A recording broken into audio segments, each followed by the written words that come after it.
Hey there, busy people. It is I, BC Borg, from the present or future, depending on how you want to look at this. For some reason, when I recorded these last 5 episodes of the Subnautica series, for whatever reason, it didn't capture my voice. So I'm going to do my best to narrate it now, here, post-recording, probably close to 2 years. Year and a half, somewhere around there, after the fact. As you can see here, we've got our fish tank, we got Reginald swimming around. So due to the fact that it is almost 2 years after the fact that this was recorded, I don't exactly remember everything that was going on or what I was thinking during any of this. So I'm going to do my best to narrate it, and if you decide that this really isn't what you want to see or what you want to watch, I'll completely understand. But here we're going to use our scanner room. We're going to try and find some copper deposits. I'm assuming that we want that copper to be able to make some beacons, which will help us to navigate through parts of the Lost River, parts of the volcano zone. Still have that triple arm, and of course the grappling arm, but never really worried about the grappling arm. So here we are in October of 2020, and I not only have a dark feeling at this point, my wife and I also had a baby beginning of September. He's been just a fantastic baby so far. Very different from his sister. He's very much more laid back, he's interactive, and we're totally fine with him. We love both of our kids. They're both unique, and we're seeing that uniqueness already. So here we are. We are grabbing some of that copper, and while we're in here, might as well grab all that nickel. And we're gonna go, and looks like we want to do. We're just taking the drill arm off, doing some repairs real quick, and yeah, we're just gonna fix that up.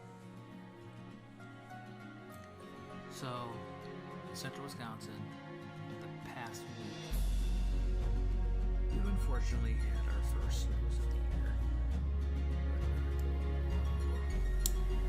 Yeah, there we go. I should be a little bit louder for you guys. I hope you enjoy that. So here we are, back in the base. It seems like the game is lagging a little bit. Let's see, we're gonna go downstairs. Probably gonna check on some of those batteries we got charging. Yep, they're fully charged. Awesome. And I need to clear up some inventory space. So I'll pop a battery into my repair tool. I think I should just grab all these batteries and pop them in. Flashlight doesn't have one. We definitely need a battery for the flashlight, so we'll leave that other one on the charger. We know where it is. We'll be able to find it later.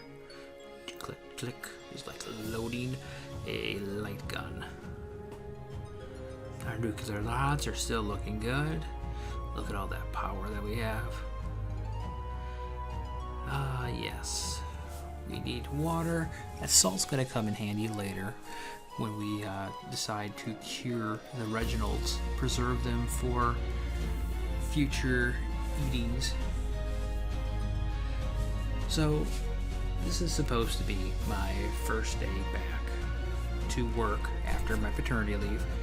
My employer was very generous. They gave me 4 full paid weeks of paternity leave, and I got another 2 weeks on top of that of PTO that I saved up this year. And while you're away from work, the company does lock your computer out so that no one can get in, can access your networks, the passwords that you need to reset every X or use or reset X every X number of days won't get locked out on you. It's basically just a way to try to prevent you from having issues when you come back to work. Unfortunately, that's not what happened. Yes, my computer got locked. They knew what day I was coming back. I reported it to several people several different ways. And, surprise, surprise, here I am recording this because I am completely locked out of my work PC. I'm hoping that this will be resolved about the time I get done with this. If not, I don't know.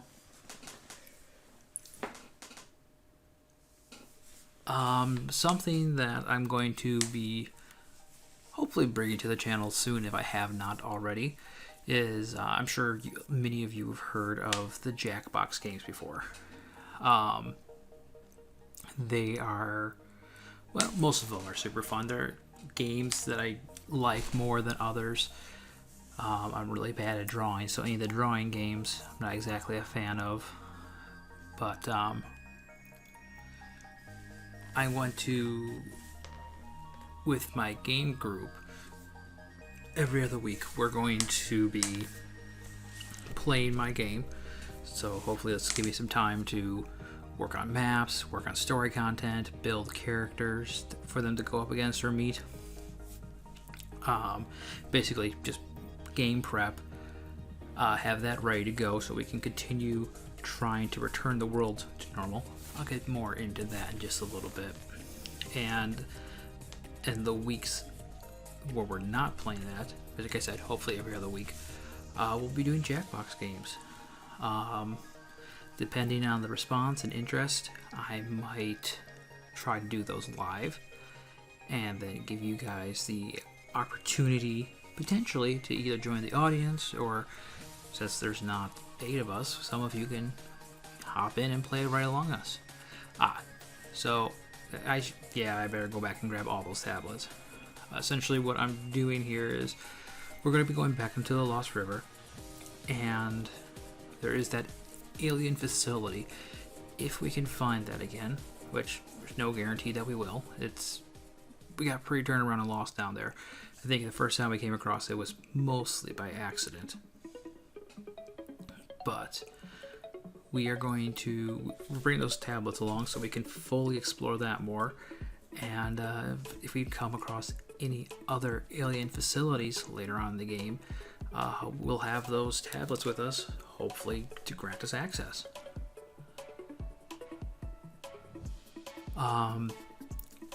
So the game that I'm running right now for my friends is the backstory is 200 years ago. There were these 2 machines that they controlled the weather, essentially giving people just the ideal weather all the time, making sure you got enough rain and sun for crops, and that like large events like tournaments and other such things wouldn't be interrupted by weather, avoiding really bad weather disasters, tornadoes, and like hurricanes and those sorts of things. Those just didn't happen anymore because they were completely controlling the weather perfectly. Then one day, someone decided that they were going to meddle with the machines, that they thought that they could enhance them, make them better. What that did was it made it so that in half of the world, it's constantly raining. In the other half of the world, it's always sunshiny. It's always very intense heat. As a result, half the world is now completely flooded. There's a few mountain peaks that are poking up, and people treat those like islands. Very similar to Raft, if you watch that series or if you've played that game. And the other half of the world is a desert. And running right between them, there's a giant crack that is formed as a result of these 2 very drastic climates, or clashed against each other. They just wore a big old crack that all this water's draining into. They call it the World Drain. No, they don't. They call it the Great Rift. World Drain is somewhere else. My story takes place 200 years later, because many of the people who were on the side of the planet where it flooded retreated to underneath the water. The dwarves, they found a cave in the mountain that had a giant air pocket in it. The people went there, they hid, they survived. Over the years, they developed technology that gave them their own personal little air bubbles when going on the water.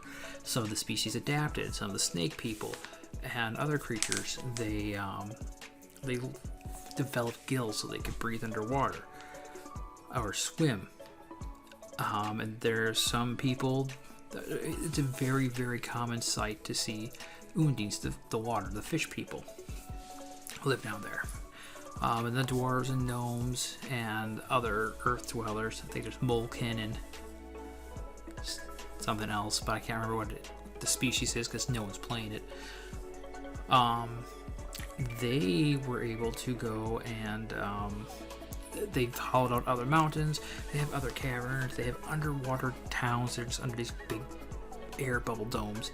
And for the most part, life is fairly normal for these people. There was a festival where all the characters were at. They all went and they saw this fortune teller, and she told all of them that you are going to be involved in writing the weather. You need to go and search for this magical airstone, windstone, that's about to be stolen here at this festival.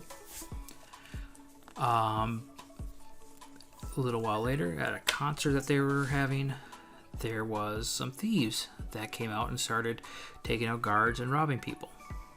Characters stood up to them, were able to drive the thieves off, and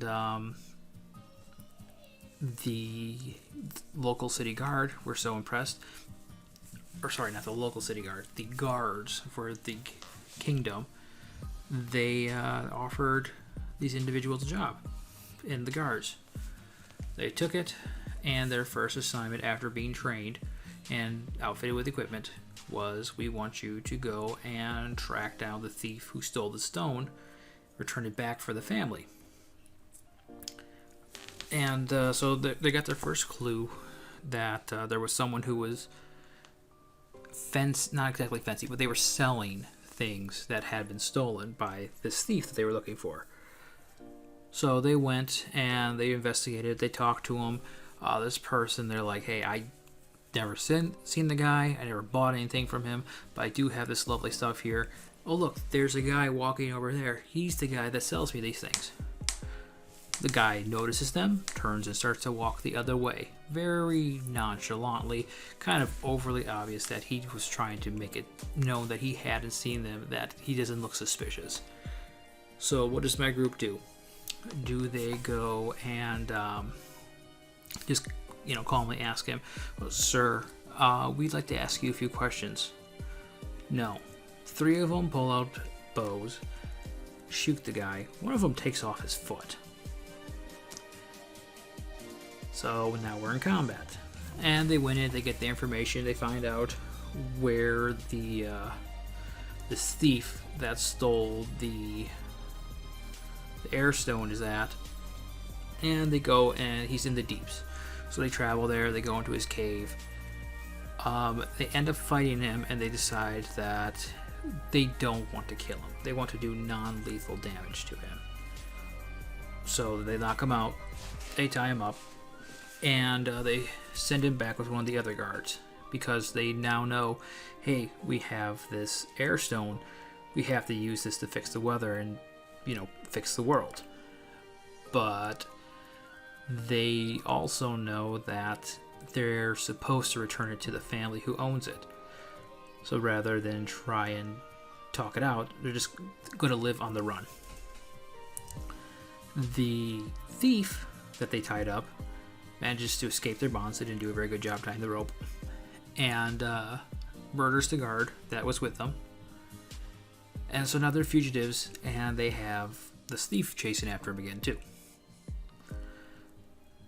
And just to take a break from our retelling of this fantastic story, it looks like we're continuing to go deeper down in the Lost River. Back to you, Rob. Yeah, I'm Rob talking about the story here. So anyway, they decide that they're going to go and they're trying to find a way to the surface because there's this giant dome, magical dome, that covers the underwater world and separates it from the above water world, which is where they need to get to. They go to talk to the same fortune teller that set them on this trail, and she tells them, hey, you need to go and check out the Smuggler's Pass. That's the only way you're going to be able to get to where you want to go. So they go there. They find that they were told previously that there's a haunted forest. It's a petrified forest, just trees that are turned to stone, still standing up down in this underwater world.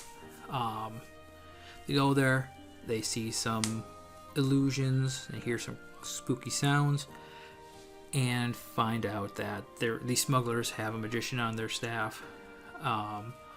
They're essentially just trying to keep other people out of this area so that they can continue to smuggle stuff. Obviously illegal contraband from the surface, because they happen to know of this special world drain. Essentially a bunch of water from the top comes through the one hole in this magic dome through this mountain pass, and they have a net stretched out over the water so they can catch the stuff that's coming down. They modify. Only one member of the group chose a race that couldn't breathe underwater, and so they took her charm that allowed her to have that air bubble that allowed them to breathe, and they modified it so that they could all ride this air bubble up to the surface. They get to the surface, and they find a guy there at the top of the world drain, this giant whirlpool in the middle of the ocean that just goes down. Sorry about hitting the desk, I don't know why. Also, warpers are jerks. If you just saw that, I punched him in the face. He did not appreciate it, I guarantee it. So yeah, they're at the world drain. They are trying to figure out, one, what's this world like? Two, what are we trying to, or do we need to go to fix things? And they come across Tally the Trickster. He was one of the wizards who had worked on the weather machine. He was also the one who had meddled it trying to improve it. And as a result, he was cursed by the Stormfather, one of the gods of this world, that he can not die, he cannot hurt anyone, and he cannot go near the island to fix what he's done. And you know what? This warper is being kind of a jerk. I don't know why I'm not just, blasting his face off with my propulsion cannon. But I guess he's gone now. Oh, no, he came back. Oh, he's bringing fish over to attack me. I forgot that the warpers could do that.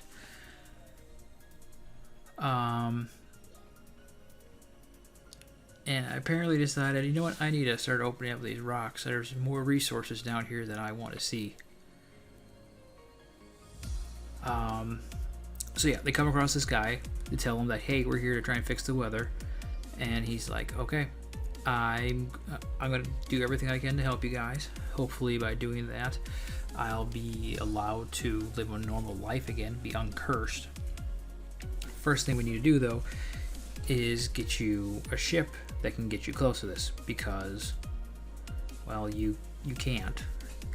I mean, I can't take you there on my little raft. I'm not allowed to go near the island. So then they go to this giant bar that's just, there's this giant metal spire that's sticking out of the water. and it's just there. There's no explanation for it. They don't know what it used to be.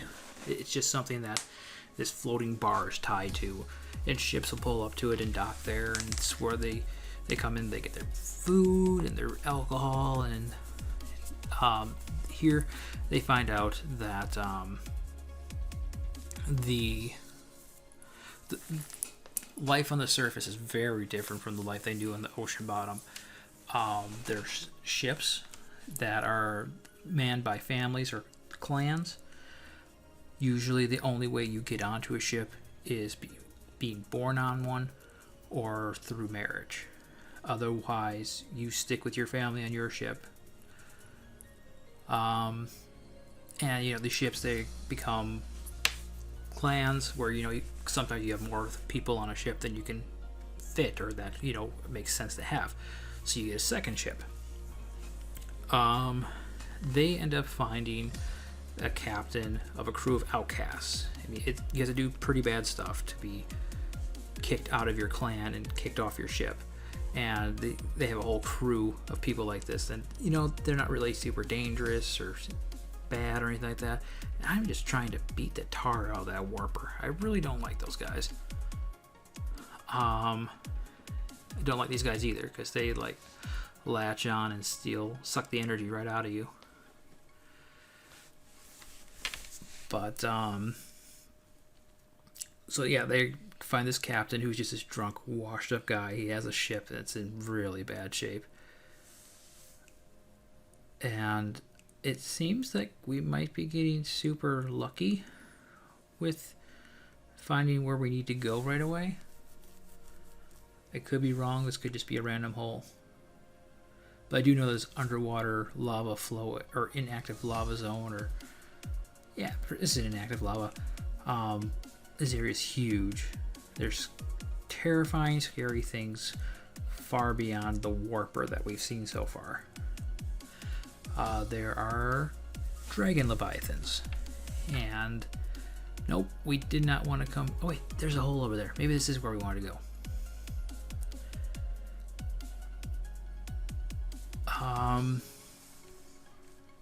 What was I saying? Oh, this looks like fun. Lots of fiery death everywhere. Ladies and gentlemen, welcome to the active lava zone. Oh, there's a warper. That could be insanely bad for us if he decides to be a jerk. Oh, and at this point, we're getting a message from the Emperor Leviathan. I am what you seek.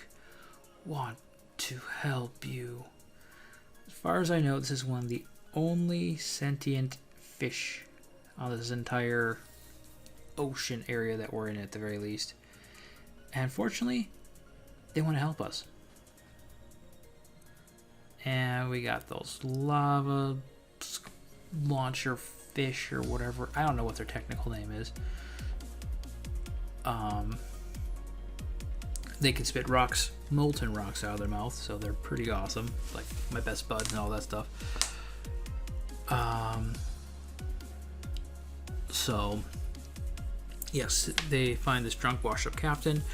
They promise him that they can help him find redemption for saving the world. All he needs to do is come and help them to help him get to this island. He agrees to do it. His ship is run down. Oh, there you go. Right there.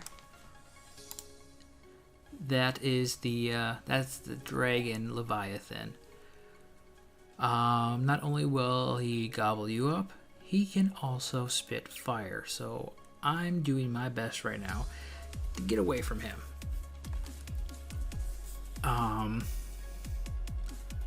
He didn't even notice me. I'm so insignificant to him, even in my mighty prawn suit. But here we are inside another alien sanctuary. I think this is probably going to... Oh, it's kind of cool that it squats down when we get out and we're in the air instead of, above water. So looks like it's looking for a tablet. My best guess, it's one that we must not have. There must be a blue tablet in that aliens site that we didn't go to. I guess we're going to have to go back through the active lava zone, back into the Lost River, trying to find that blue tablet.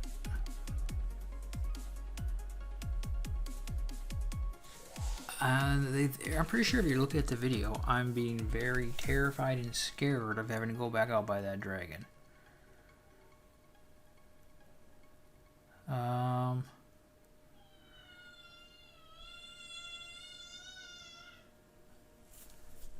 Well, yeah, for a very good reason I'm terrified of this guy. Look at that guy, he's just huge.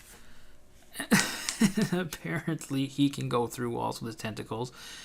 And apparently my beacon can float in air as well as in water.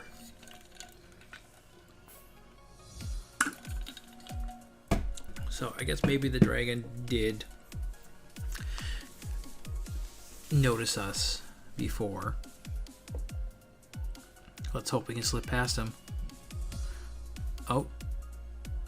Yep, always save your game before facing down giant dragons and losing your very expensive piece of equipment. That's the only thing that can get you there. Such an interesting design. I mean, look at that. He's got those tentacle lower part of the body, and he's got the webbed hands for pulling him around. I'm going to assume that's not the only thing that he pulls. Probably grabs food and pulls it up to his mouth. And we have the warper here. And yeah, this looks like a good way to die.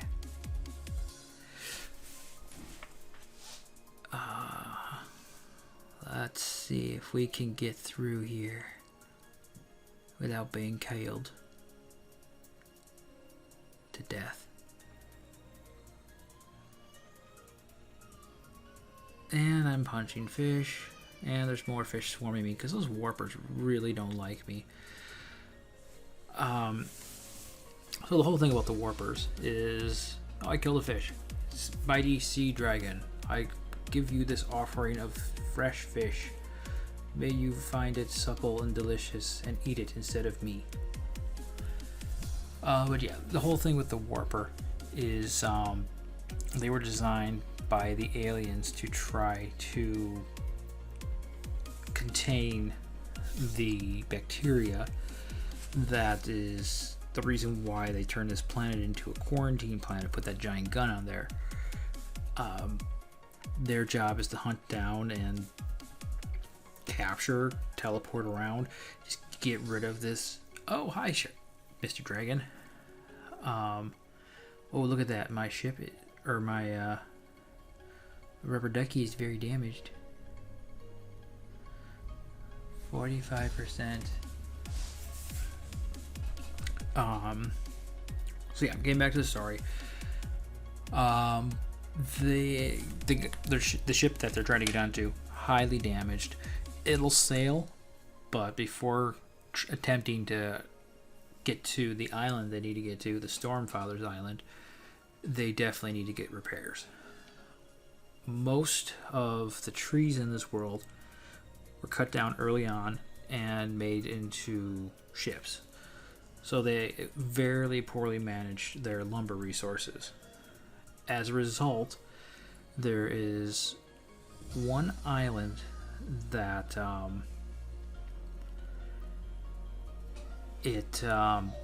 they have trees on it. It's been managed and owned by the Sedai family, and you can purchase lumber from there.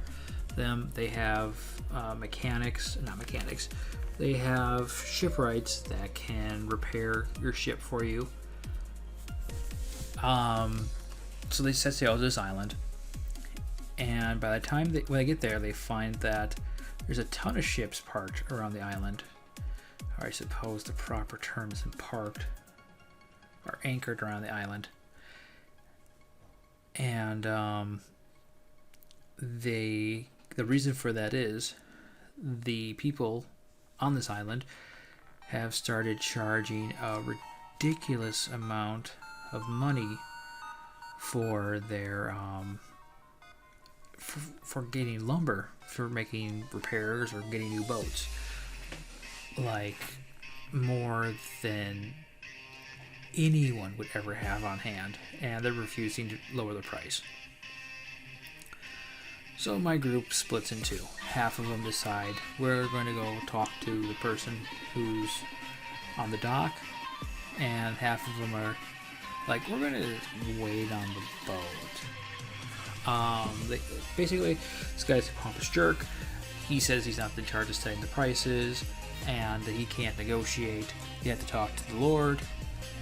And essentially, I'm just trying to egg them on to throwing the first punch. And well, one of my players decided to steal the podium that he was leaning on, throw it in the water, and swim off with it, leaving the other 3 members of her crew behind.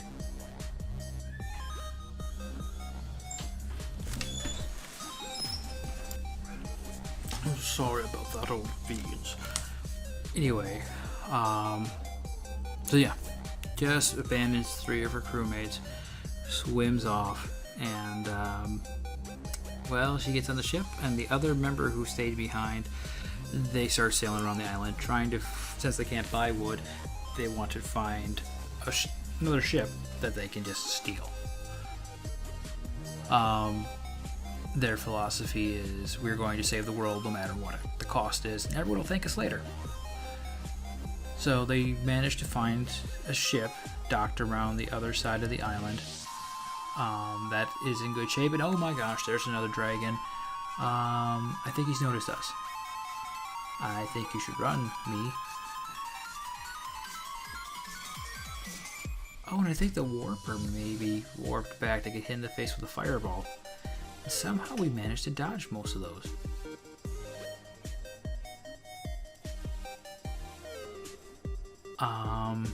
Yeah, let's hide from the dragon.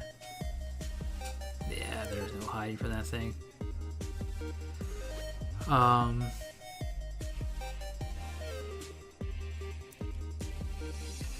Not sure exactly where I'm trying to go, but I assure you, when I get there, we'll know.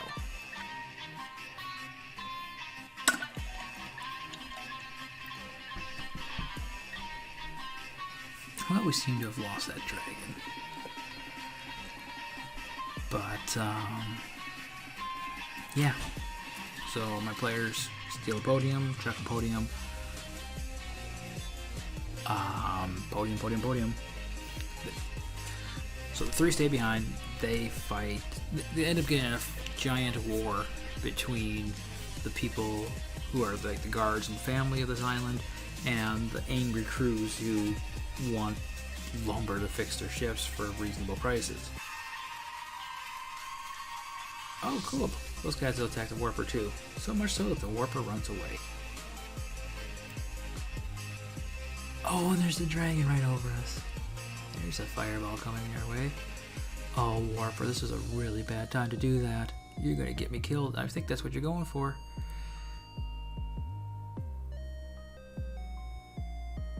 Ooh. Here's a interesting looking mountain in the middle of all this.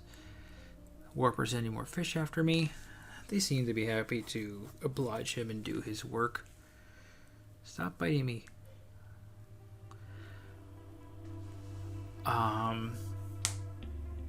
Yes. So, as I was saying, they're in a war. The other 2 members of their crew, they sail around, they find a ship. They find the Lord of the Island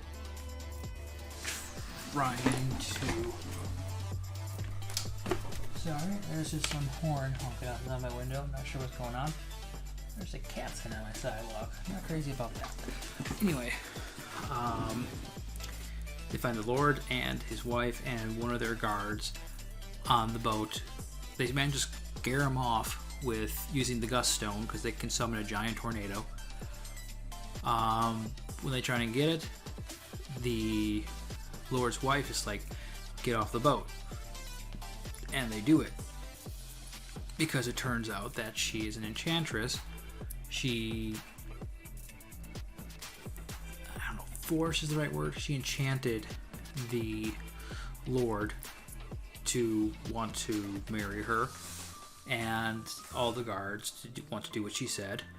And, ooh, we found a secret alien cave. Let's see what treasures and wonders are hidden inside of here. Oh, more lava. That's good.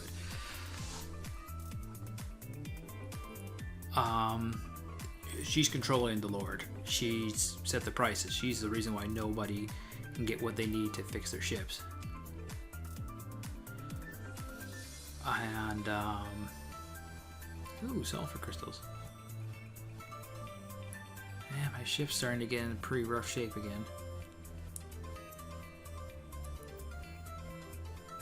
So, they managed to actually kill her before she can do much besides get out. And they're able to get the Lord to thank them for saving him, getting him out from under her influence. And he agrees to fix their ship for free, give him some supplies. They go to the island, finally, and are greeted by the Storm Monks. Essentially, these are people who follow the Stormfather. He's the source of all storms, and he rules supreme in this world of continual tempest.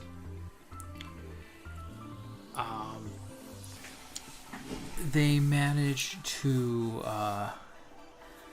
they want to get to the top of the mountain, to where this machine is, to fix it, to fix the weather. And they don't want to tell the monks why they're there. They don't want to join the monastery, so they manage to trick them. Oh, look, there's an alien facility, into taking them, just leaving one monk behind on their ship, and then they jump them. And while they're fighting him, it draws the attention of other monks. They all come and try to help their brother. And eventually they end up killing all these monks and then climbing the mountain in an unobvious way to teleport us out of our rubber ducky. Oh, and he killed us. And we're spawned back in our base.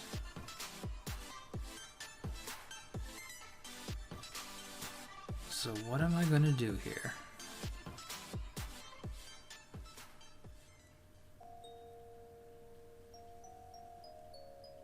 Oh man.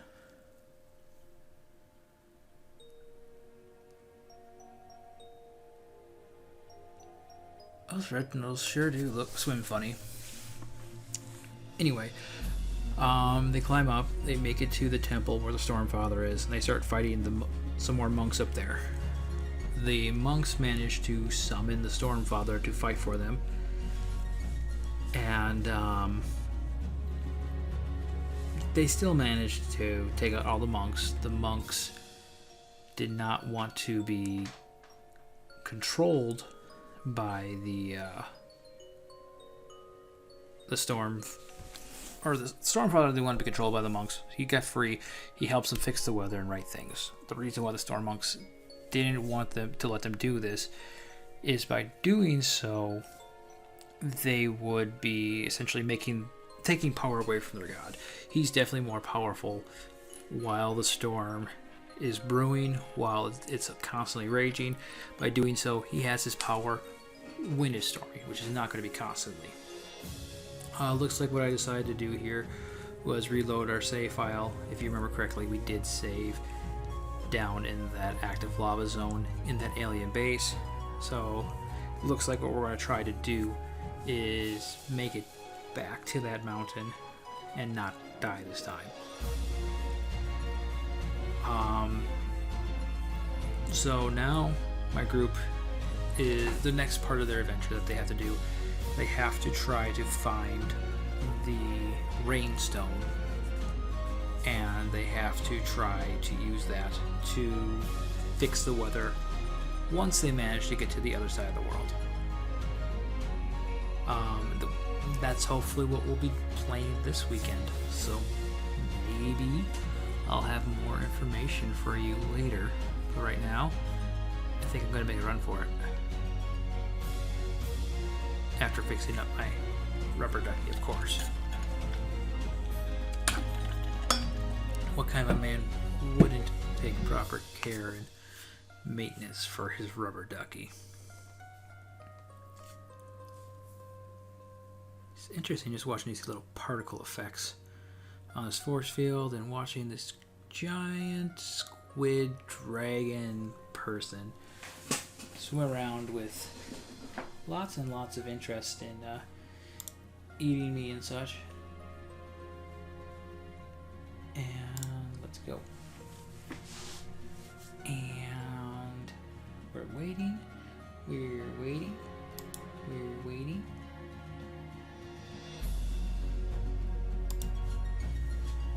And he's yelling at us. You think he's cool? Fortunately, his fire breath cannot make it past that little force field type thing.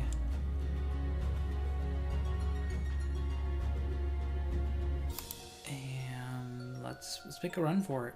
I think so. Let's do it.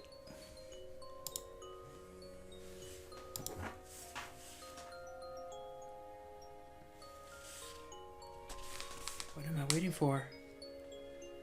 I need to go.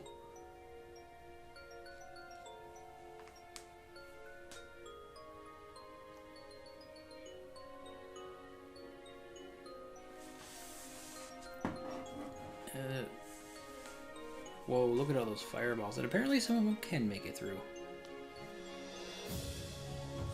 And it's so hot that everything underwater is on fire. That's not even, lava's not even doing that.